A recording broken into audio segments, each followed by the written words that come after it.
could be. Are you rolling? Yes. All right. Well, welcome everybody. This is Ashley Payne and this is Hunger Pains. Tonight we're going to do one of my favorite quick and easy meals. This can be done so many different ways, but I was telling you guys a little bit before about my intro video that my husband and I are kind of doing a semi-vegan-ish 90-day, we're going to start with 30 days and see how it goes. 30 to 90 day span to see how long we can hang and if we can stick with it. So what we're going to do tonight is going to be a vegan diet, stir fry. We're going to use some broccoli, mushrooms. We've got some baby bella mushrooms I've already started to chop up. We're going to do some cashews for some extra protein. And this is going to be an Asian inspired type of a dish because it's going to have some low sodium soy sauce, some rice wine vinegar, and also some fresh ginger. Now this recipe, like I said, is very versatile. You can add meat, you can exclude the meat. It works so many different ways with so many different ingredients. So I'm basically working with what I have. I thought I had like one of those leftover bags of coleslaw mix, the shredded fresh ones that I could add to it, but I waited a little too long to do this video, so it went bad. But this is also good with carrots. You can add water chestnuts, anything that you like, you can go ahead and just throw it in it. It's just an easy one pot, fix. And I have to tell you a little secret. I absolutely love shopping, and it's not just for clothes or shoes, but it's for kitchen appliances. So in order to justify my purchases, I have to use it. So my wok, thankfully, I came with it before I got married, so he can't say anything about it. So we're gonna start. I got my woks heating up over here on the stove top. So I'm using grapeseed oil today. You can use olive oil, but I like grapeseed oil because it doesn't have a flavor to it and it has a high flash point. It's good for frying things as well as sauteing. So we're gonna put some in the pan, probably just a few tablespoons. Depends on how much food you're cooking. I have a good amount of broccoli. I have 2 decent sized stalks already washed and I broke them down. It's actually cheaper to buy the fresh stalks and break it down yourself. Otherwise, you can cheat. They have the steamer bags already in the freezer section, or you can get the fresh ones in the produce section at your grocery store, along with the baby bellas. I find that the ones that are already chopped kind of look a little wilted and kind of sketchy, so I usually get the full baby bellas, and I chop them up myself, and they look like this once they're all chopped. So, got the oil heating up. While that's heating up, I just have my little bowl here to toss my scraps. We're gonna cut up I'm using red onions today, but you can also use white onions, yellow onions, shallots, whatever you have. This just happened to be in my presence today, so that's what I'm using. So this is my very first official Hunger Pain episode, and the last one that we did when I made my dog's food was just a little test kitchen to make sure we had everything right and see what we needed to do to make some changes so we can come to you guys the best way possible. And also it's very special because I have my very first audience member too. My mother-in-law is here in town, and so she is hanging out in the back. I may be able to get her to say hi. But if not, she's still here, being 100% supportive as always. So I like a different texture, I like different shapes. I don't like everything to be necessarily uniform. So I'm just cutting the onion in half, and I'm cutting it into thin little half moon wedges. So that way it adds a nice little shred to the onion, so it doesn't get necessarily lost within everything like that. So the main important things that you'll need while you're cooking this dish, obviously a wok. You don't need a wok, but it is nice to have one, or any type of large, deep, heavy bottom pan. You can also do this with any type of cast iron, Dutch oven, anything like that that can withstand a lot of heat, and also can cook really evenly. So I've got that. The onion is all set. Also, we need some fresh ginger. If you don't have fresh ginger, you can use ginger powder as well. Also, I usually try to use whatever I'm using, garlic or onions, I also try to use the garlic powder, onion powder as well to kind of enhance that flavor. The powders are more of a condensed type flavor, and it does add a different dimension to your meal. So what we're gonna do, I have some fresh garlic little knot here. I'm just cutting off the very end of it, and I'm just using a vegetable peeler to kind of peel the top layer of the skin. You can also, if you don't have a vegetable peeler, you can use a spoon and just scrape it off. That works just as well. I just find the vegetable peeler gets the job done quickly. So you need that, and also some garlic. The good thing that I like about cooking versus baking is that cooking is not an exact science, whereas baking, you gotta have exactly the right measurements to make it taste right, and also the consistency, especially if you're doing cakes, pies, things of that nature. Cooking, everything is just to your taste. Now, I tend to go heavy-handed with the garlic. If a recipe I'm seeing shows 2 cloves of garlic, I just use that as a suggestion, and I probably end up using like 4. So, but that's just me. So what I'm doing is I am just peeling the garlic. Just take, if you don't know how to peel a fresh piece of garlic, you just take the knife, mash it down to break the skin, and it just peels right off. Before I chop the garlic, there's like a little woody end on the bottom.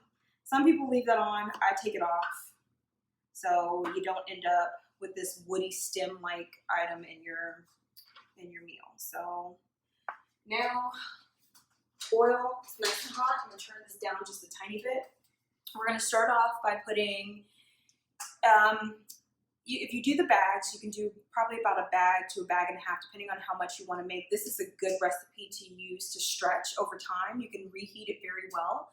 I like the vegetables to stay crisp. Once you cook down things like broccoli, any type of green veggies, the more you cook it, the more it loses all of the nutritional value that's in that item. So I'm gonna cook it so that way it just kind of stays a little bit crisp. So throw that in there. One away.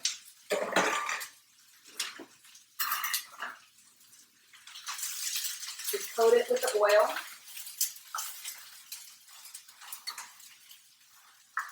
And also mushrooms. You can use about 2 cups.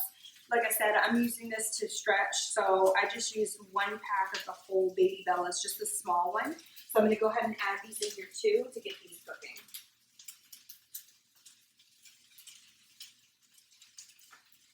So we'll get that starting to cook down.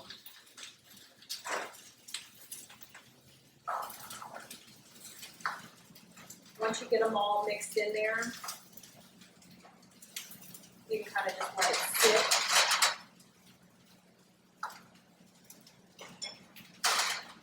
We'll let that cook while I prep everything else. So now, what I'm going to do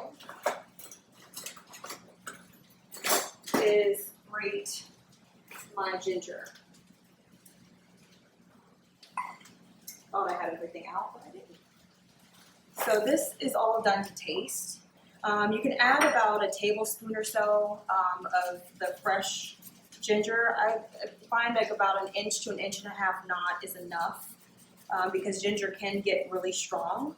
And if you don't like that strong ginger taste, then you can cut it back some. So,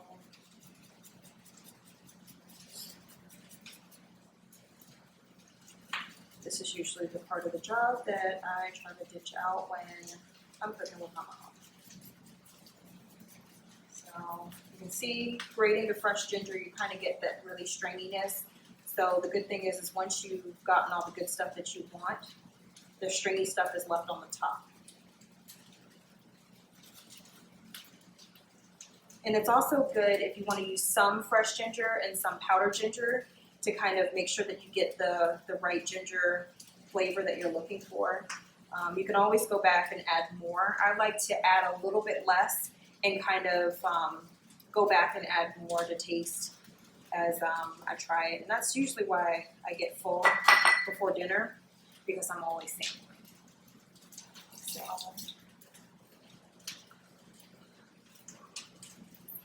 Give this a quick stir.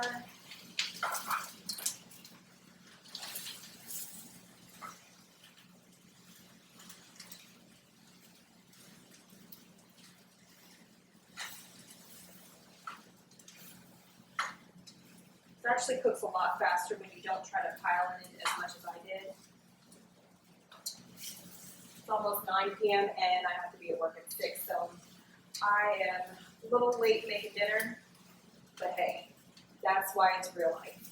And so it just goes to show you that even if you come in late, you can throw whatever you have in a pan, make it a nice, healthy, quick dinner, and call it a day.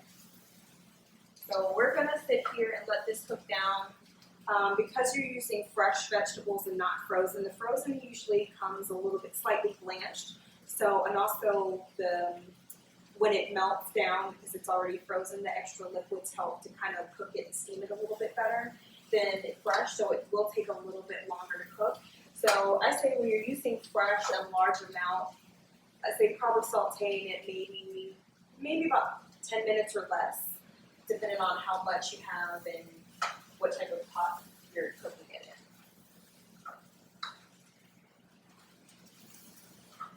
We're going to give this some time. Just want to start the cooking process because we're going to add liquids into this pot, and that's going to help kind of steam it down.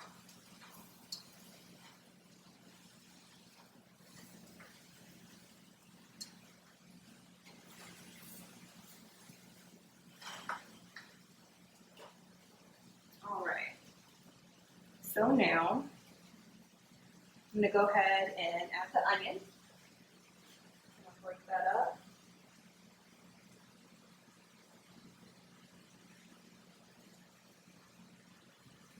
This one.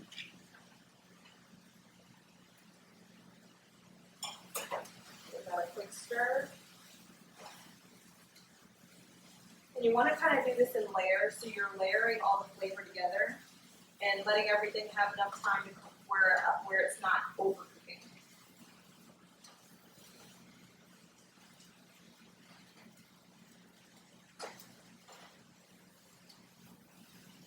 Now, I probably will eat this by itself because I'm trying to cut down the amount of carbs, but this is really good served if you do like a quinoa, brown rice, white rice. You can even mix it with pasta and kind of do, instead of like you can add like meat to it, you can do like a beef and broccoli type take. So you can do anything you want or exclude the stuff that you don't. I thought I had some water chestnuts in my pantry, but I didn't. Most people don't have water chestnuts, but I usually do. Alright, so that's all mixed in. Now what I'm going to do is I'm going to go ahead and I'm only going to use 2 cloves of garlic. I'm going to go easy on it, the garlic. So I'm just going to give this a rough chop.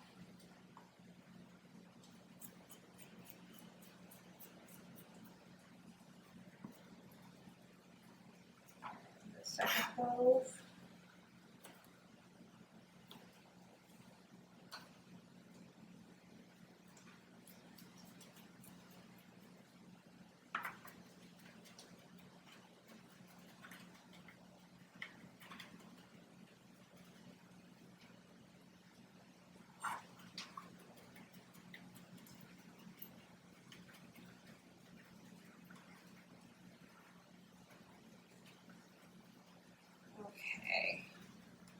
Want to make sure that the garlic is pretty small because most people don't want to just bite into a large piece of garlic.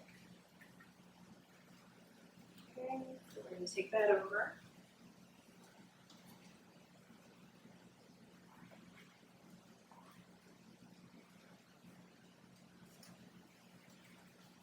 And we can also go ahead and add our fresh grated ginger.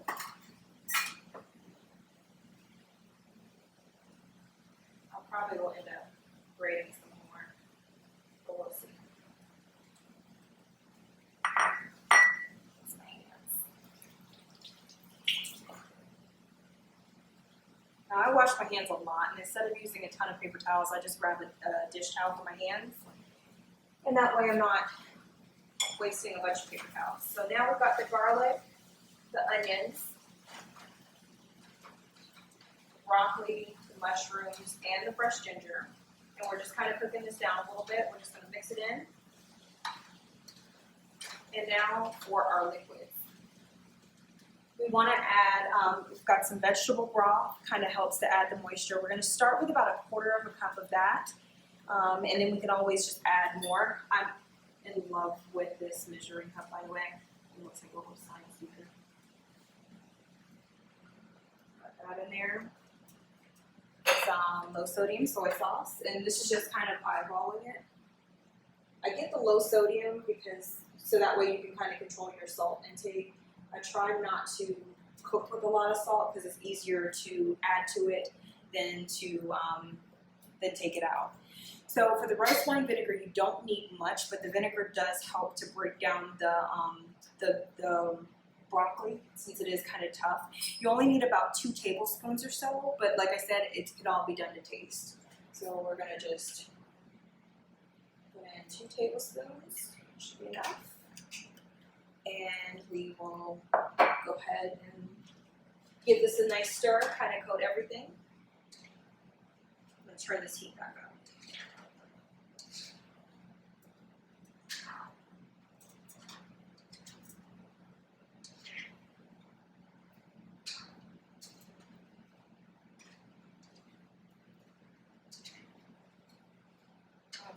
Before we cook it down too much, I want to go ahead and add the cashews in here because I want the cashews to get nice and soft and also to absorb some of the flavors that we're cooking with. So you can use about 1/4 cup or just eyeball it. If you want some more, then that's fine too. So I'm just going to go ahead and sprinkle a generous amount. And like I said, because this for me is going to be a meatless dish. The cashews are going to help me get the protein that I need, that I missed throughout the day with not eating the meat. And you can also sprinkle some crushed cashews on the top afterwards as a garnish as well. We'll just give those a stir.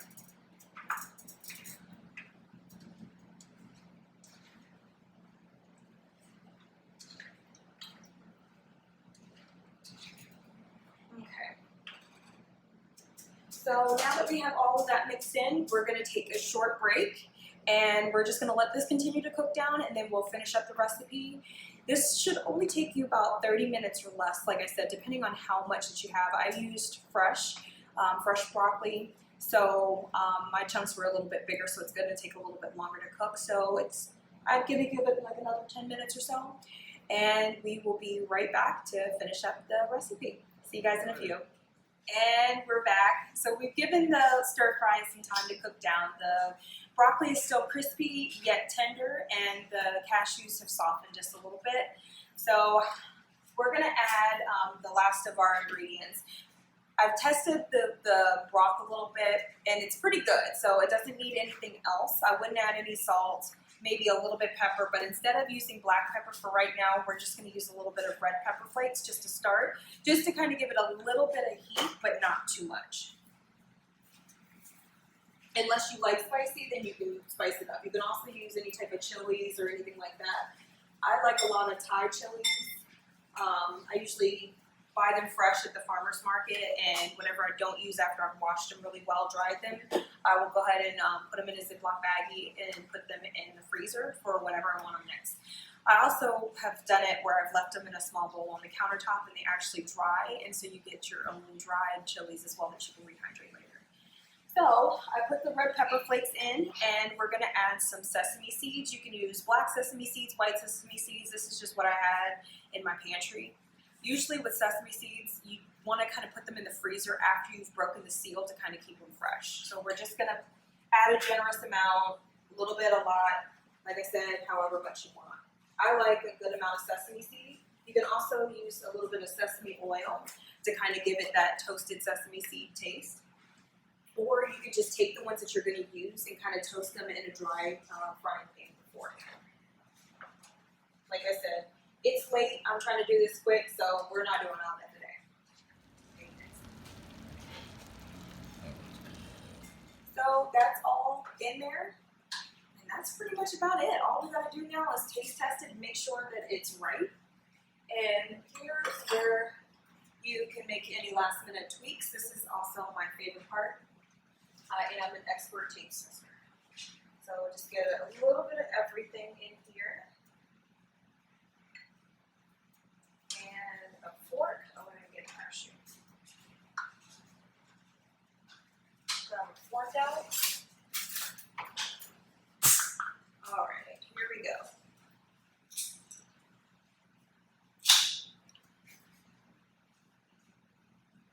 Oh yeah. This is gonna make an amazing lunch tomorrow. I'm still sampling. See? Yeah. This is not gonna last long in my house. And here you have it. We've got our final product, our broccoli stir fry. This one is a vegan recipe, but like I said, you can add any type of protein you want. This is great with like a thinly sliced steak, or you can use chicken. You can also use shrimp. That would be also great as well. Like I said, ladies and gentlemen, make it your own. Have fun. Cut out what you don't want. Add what you do. Thank you again for joining us in the Hunger Payne Kitchen. Just remember, don't let your hunger pain be your pain. See you next time.